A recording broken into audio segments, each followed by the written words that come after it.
الصلاة خير من النوم۔ پیارے دوستو، ایک دفعہ نیلے سمندر میں چھوٹا سا جہاز اپنی منزل کی طرف رواں دواں تھا۔ اس جہاز میں بہت سے مسافر موجود تھے اور ایک عورت بھی موجود تھی جسے اسی وقت بچہ پیدا ہونے والا تھا۔ دیکھتے ہی دیکھتے سمندر میں ہوائیں تیز ہونے لگی اور طوفان آ گیا۔ سب مسافر پریشان ہو گئے اور سب سوچنے لگے تو کریں تو کیا کریں۔ طوفان بڑھتا ہی جا رہا تھا اور سب مسافر اپنی زندگی کی دعائیں مانگنے لگے، لیکن اللہ تبارک و تعالیٰ کو کچھ اور ہی منظور تھا۔ طوفان تیز ہوا، جہاز دو ٹکڑوں میں تقسیم ہو گیا، یعنی کہ جہاز کے دو ٹکڑے ہو گئے۔ جو لوگ تیرنا جانتے تھے وہ تیر کر کنارے پر جانے کی کوشش کرنے لگے، اور جس عورت کا بچہ پیدا ہونے والا تھا اور خوف کے مارے بے ہوش ہو گئی اور جہاز کے ٹوٹے ہوئے تختے پر پڑی ہوئی تھی۔ یہ تختہ لہروں کے ساتھ بہتا جا رہا تھا اور اسی حالت میں عورت کے یہاں بچہ پیدا ہو گیا۔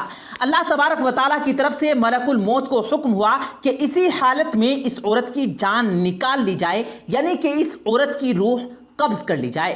چنانچہ عورت کی جان نکال لی گئی اور وہ عورت بے سر و سامانے کی حالت میں تختے پر پڑی رہی۔ تختہ تیرتا تیرتا ایک کنارے سے جانے لگا۔ اسے جب ایک آدمی نے دیکھا تو اس نے بچے کو اٹھا لیا اور اس کی ماں کو مٹی کھود کر دفن کر دیا اور بچے کو اپنے ساتھ لے گیا۔ اس آدمی کی بیوی بچے کو دیکھ کر بہت ہی زیادہ خوش ہوئی، کیونکہ ان کے کوئی اولاد نہیں تھی۔ انہوں نے بچے کا نام شداد رکھا۔ بہت پیار و محبت سے بچے کو پالا۔ اس شداد کو ان دونوں میاں بیوی نے بڑے لاڈ اور پیار سے پالا، یہاں تک کہ وہ بچہ 7 سال کا ہو گیا۔ شداد بہت ہی زیادہ ذہین اور عقل مند تھا۔ ایک دن باہر کھیل رہا تھا کہ شور مچنے لگا کہ بادشاہ کی سواری گزر رہی ہے۔ یہ سن کر جب بچے بھاگ گئے، لیکن شداد وہیں پر چھپ کر منظر دیکھنے لگا۔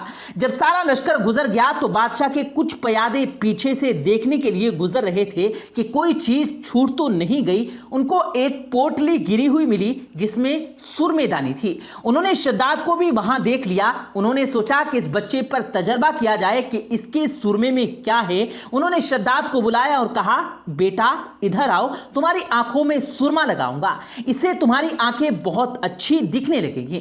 انہوں نے جب شداد کی آنکھوں میں سرما ڈالا تو سرما لگاتے ہی شداد کے چاروں طرف روشن ہو گئے، تمام خزانے نظر آنے لگے۔ لیکن شداد نے عقل مندی دکھائی۔ اس نے شور مچا دیا، ارے تم نے تو میری آنکھوں میں کیا لگا دیا، میں تو اندھا ہو گیا ہوں۔ تو وہ پیادے ڈر کے مارے سرما وہیں کے وہیں چھوڑ کر بھاگنے لگے۔ شداد ہنسنے لگا، سرما اٹھایا، گھر پہنچا اور گھر آ کر تمام ماجرا اپنے باپ کو کہہ سنایا۔ وہ دونوں باپ بیٹے رات کے اندھیرے میں جاتے، خزانے کھود کر لاتے۔ اس طرح سے وہ بہت ہی زیادہ امیر ہو گئے۔ اتنا کچھ ملنے پر شداد بہت ہی زیادہ غرور اور گھمنڈ میں آ گیا۔ اس نے وہاں کے حکمرانوں کو بھی قتل خود کروا دیا اور خود حکمران بن گیا اور اپنے غرور میں خدائی کا دعویٰ کر دیا۔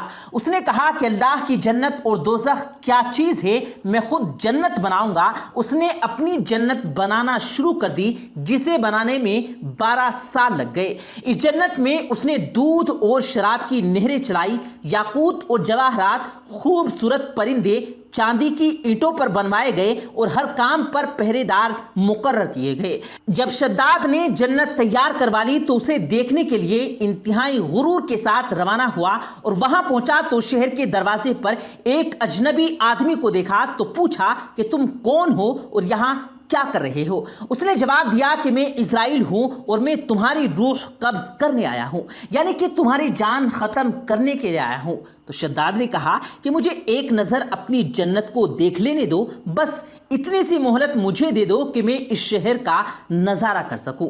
شداد نے جیسے ہی پاؤں زواری سے نیچے رکھا تو اس کی روح قبض کر لی گئی اور اس شہر کا نام و نشان مٹا دیا گیا۔ یہ دنیا والوں کے لیے عبرت کا نشان بنا دیا گیا۔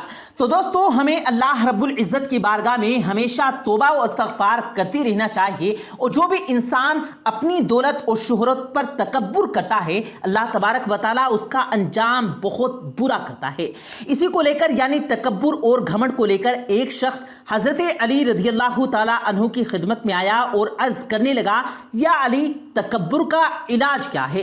بس یہ کہنا تھا تو حضرت علی شیر خدا نے فرمایا، اے شخص یاد رکھنا، اگر کوئی انسان یہ چاہتا ہے کہ اس کے وجود سے تکبر ختم ہو جائے تو وہ ایک عادت پیدا کرے۔ وہ کہنے لگا، یا علی کون سی عادت؟ تو حضرت علی رضی اللہ تعالیٰ عنہ نے فرمایا کہ وہ سلام کرنے میں پہل کرے۔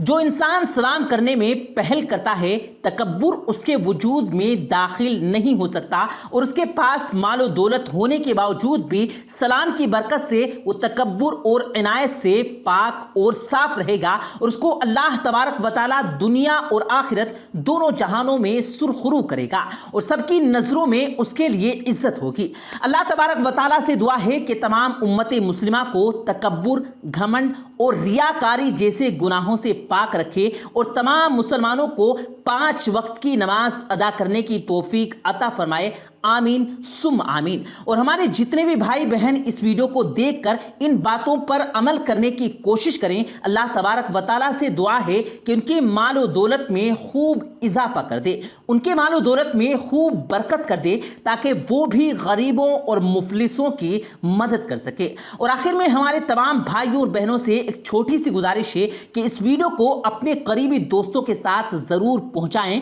تاکہ انہیں بھی دین کی باتیں معلوم ہو سکے۔ پیارے دوستو، یہ تھی ہماری آج کی ویڈیو، امید ہے آپ کو پسند آئی ہوگی۔ اس ویڈیو کو لائک کر کے اپنے دوستوں کے ساتھ شیئر بھی ضرور کیجیے گا، اور مزید ایسی ہی ویڈیوز پانے کے لیے ہماری یوٹیوب چینل کو سبسکرائب کر کے ساتھ میں لگے بیل آئیکن پر ضرور کلک کیجیے گا، تاکہ ہماری مزید اپلوڈ ہونے والی ویڈیوز کا نوٹیفیکیشن بر وقت آپ تک پہنچتا رہے۔ مجھے دیجیے گا اجازت، ملتے ہیں پھر ایک قیمتی ویڈیو کے ساتھ، تب تک کے لیے اللہ حافظ۔